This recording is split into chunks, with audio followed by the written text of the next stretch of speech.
नमस्कार, हरियाणा पंचायत देख रहे हैं आप। आपके साथ मैं हूं हिंगलाजदान और आज बात करेंगे गुरुग्राम जिले की चारों विधानसभा सीटें, गुरुग्राम शहर, बादशाहपुर, सोहना और पटौदी। इन चारों सीटों में अब जब मतदान से चंद दिन बाकी बचे हैं, मतदान से कुछ समय पहले खड़े हैं, चुनाव पूरी तरह से अपने परवान पर है, चुनाव कैंपेन अपने पीक पर है, उस समय इन चारों विधानसभा सीटों की स्थिति क्या है और किस सीट पर कौन मजबूत पड़ रहा है, आज की तारीख में कौन जीतता हुआ दिख रहा है, समीकरण किसके पक्ष में जाते हुए नजर आ रहे हैं, इस बात को समझने की कोशिश करेंगे। सबसे पहले शुरुआत करेंगे गुरुग्राम शहर विधानसभा क्षेत्र से, जहां पर नवीन गोयल जो कैनविन फाउंडेशन के कामकाज, उसके जरिए लोगों का जो नेटवर्क बना, उसके जरिए जो उन्होंने डेटा इकट्ठा किया, उनके दम पर जो चुनाव लड़ रहे हैं नवीन गोयल की वजह से यहां त्रिकोणीय मुकाबला हो गया है। नवीन गोयल बीजेपी से टिकट मांग रहे थे, बीजेपी से टिकट मिला नहीं, बीजेपी ने मुकेश पहलवान को टिकट दिया और इस त्रिकोणीय मुकाबला, चूंकि नवीन गोयल निर्दलीय चुनावी मैदान में उतर गए हैं, उनके सामने कांग्रेस जो हाल ही में कांग्रेस में शामिल हुए थे, मोहित ग्रोवर, हालांकि जब वो शामिल हुए थे तभी से तय हो गया था कि गुरुग्राम शहर सीट से आपको टिकट दिया जाएगा,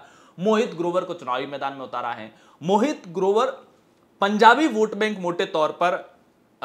उनके साथ में जुड़ सकता है। इसके अलावा जो यहां पर कांग्रेस के प्रमुख टिकट के दावेदारों में शामिल थे, पंकज डाबर, वो भी इनके मोहित ग्रोवर के साथ में हो चुके हैं। हाल ही में लोकसभा के चुनाव हुए थे तो पंजाबी वोट बैंक को साधने के लिए ही उस समय राज बब्बर को यहां पर, जो यूपी से ताल्लुक रखते हैं, यूपी के कांग्रेस के प्रदेश अध्यक्ष रह चुके हैं, यूपी कांग्रेस की पॉलिटिक्स से ताल्लुक रखते हैं, उनको यहां पर कांग्रेस ने टिकट दिया था और 7 लाख के करीब वोट हासिल किए थे, जो कांग्रेस की उम्मीदों से भी वोट ज्यादा थे। लिहाजा इस बार कांग्रेस को यह उम्मीद है कि विधानसभा चुनाव में भी जो वोटर लोकसभा चुनाव में उनके साथ में रहा था राज बब्बर के साथ में, वो वोटर्स यहां मोहित ग्रोवर को शिफ्ट होगा। उधर बीजेपी का चुनाव इस बात पर निर्भर करता है कि नवीन गोयल कितना मजबूती से चुनाव लड़ते हैं। नवीन गोयल अगर जिताऊ कैंडिडेट की तौर पर आखिरी समय तक चुनाव को खींचने में कामयाब हो जाते हैं तो फिर वो वोट कटेगा बीजेपी का और इससे नुकसान बीजेपी को होगा और मोहित ग्रोवर के लिए रास्ता आसान हो सकता है, एक पंजाबी चेहरे के तौर पर जो चुनावी मैदान में उतरे हैं। लेकिन अगर नवीन गोयल केवल और केवल उनकी गिनती जनता के बीच में पब्लिक परसेप्शन में यह हुआ कि नवीन गोयल कितने वोट काट सकते हैं, किसके काट सकते हैं, तो फिर हो सकता है कि बीजेपी का, क्योंकि पब्लिक परसेप्शन बहुत सारे लोगों की दिशा तय करता है कि वो किन के साथ में जाते हैं, वैसे में ज्यादातर लोग वापस बीजेपी का रुख कर सकते हैं और यहां पर कड़ी फाइट में मुकेश शर्मा आ सकते हैं। और ये बात बीजेपी नेतृत्व भी भली भांति जानता है। यही वजह है कि नवीन गोयल को काउंटर करने के लिए यहां पर पीयूष गोयल ने सभा की। पीयूष गोयल ने ये जनता के बीच में वो जो एक परसेप्शन चल रहा है कि नवीन गोयल भी बीजेपी के आदमी हैं, जीत के बाद बीजेपी के साथ में आएंगे, तो उन्होंने इसको काउंटर किया। उन्होंने कहा कि बीजेपी के दरवाजे अगर आज शाम तक वो बीजेपी प्रत्याशी को समर्थन नहीं देते तो उनके लिए ये दरवाजे हमेशा के लिए बंद हैं। इसके बाद में चूंकि ये पूरा शहरी एरिया है, यहां पर ज्यादातर शिक्षित लोग हैं, तो लिहाजा डेवलपमेंट को बीजेपी यहां पर मुद्दा बना रही है। डेवलपमेंट के काम लोगों को गिनाने की कोशिश की जा रही है और इसीलिए नितिन गडकरी को भी हाल ही में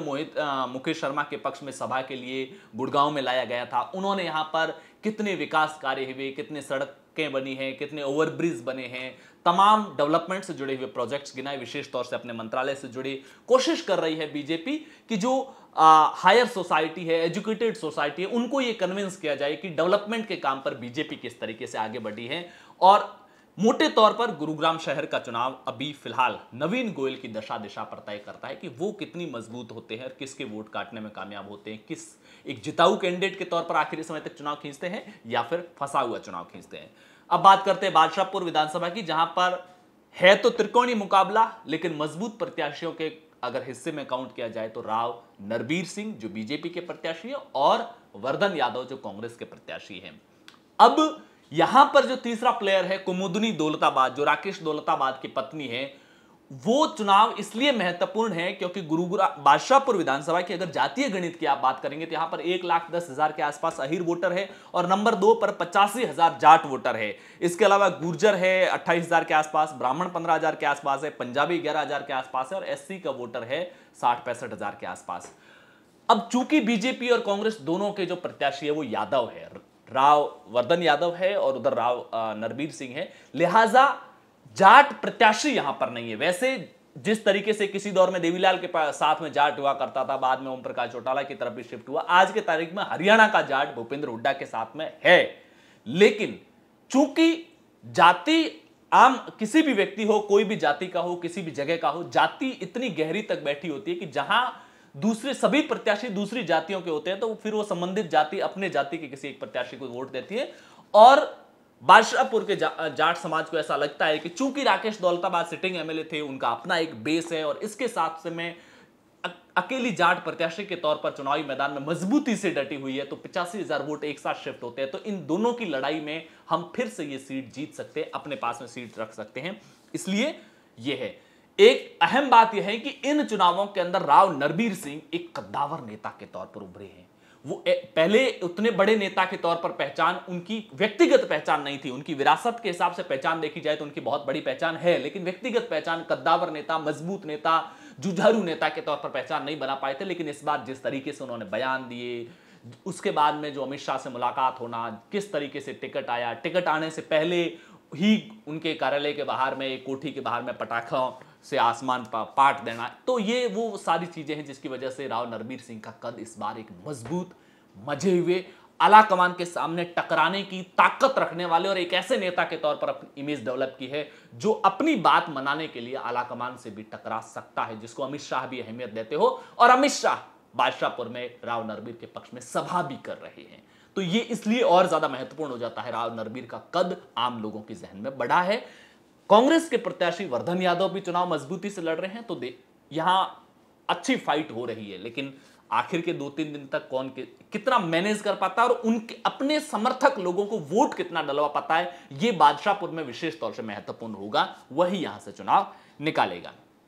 उसके बाद में सोहना की बात करते हैं, तो सोहना आपको पता होगा कि सोहना एक ऐसी सीट है जहां पर कांग्रेस का टिकट नामांकन वाले आखिरी दिन, उसमें भी आखिरी समय 2:15 बजे तक डिक्लेयर हुआ था। यहां से बीजेपी के तेजपाल तंवर चुनाव लड़ रहे हैं और रोहताश खटाना कांग्रेस के टिकट पर चुनाव लड़ रहे हैं। यह सीट सोहना के बारे में कहा जा रहा था कि अगर समाजवादी पार्टी के साथ गठबंधन होता तो यह सपा के कोटे में जा सकती है, लेकिन रोहताश खटाना ने बेहतर तरीके से मैनेज किया, कांग्रेस नेतृत्व को मैनेज किया, साथ साथ समाजवादी पार्टी के नेतृत्व को भी मैनेज करके यह समझाने में कामयाब रहे कि आप जिस प्रत्याशी को आगे कर रहे हो वो यहां से चुनाव नहीं जीत पाएंगे और मेरे साथ में ये गणित है, इस वजह से मैं यहां का चुनाव जीत सकता हूं। और आखिरी समय में समाजवादी पार्टी ने भी कांग्रेस नेतृत्व से कहा था कि इनको टिकट दे दीजिए।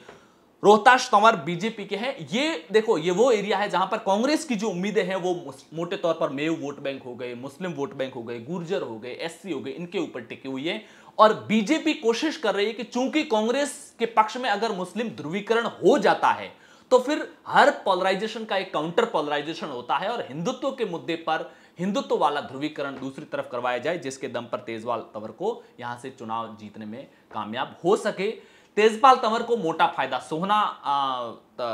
वाले पूरे बेल्ट के अंदर तेजपाल तंवर मजबूत पड़ते हैं और तावड़ू वाले बेल्ट के अंदर कांग्रेस के रोहताश खटाना मजबूत पड़ते हैं। आखिरी समय तक गणित किस तरफ जाता है, क्या हिंदुत्व के मुद्दे पर ध्रुवीकरण होता है या जो मुस्लिम प्लस अदर जातियों का गुलदस्ता कांग्रेस को उम्मीद है जिस गुलदस्ते से, वो कामयाब होता है, कौन सा कामयाब होगा, इसी के आधार पर यहां की चुनावी दिशा तय होगी। अब आखिर में बसती है पटौदी विधानसभा। पटौदी विधानसभा जहां पर बीजेपी की तरफ से बिमला चौधरी चुनाव लड़ रही है और कांग्रेस की तरफ से पर्ल चौधरी के पिता भी एमएलए रह चुके हैं, उनकी इस इलाके में अच्छी छवि है, उनके पिता के जो काम किए हुए उसके दम पर वो वोट मांग रही है। हालांकि यहां से टिकट के प्रबल दावेदारों में से सुधीर चौधरी थे, लेकिन चूंकि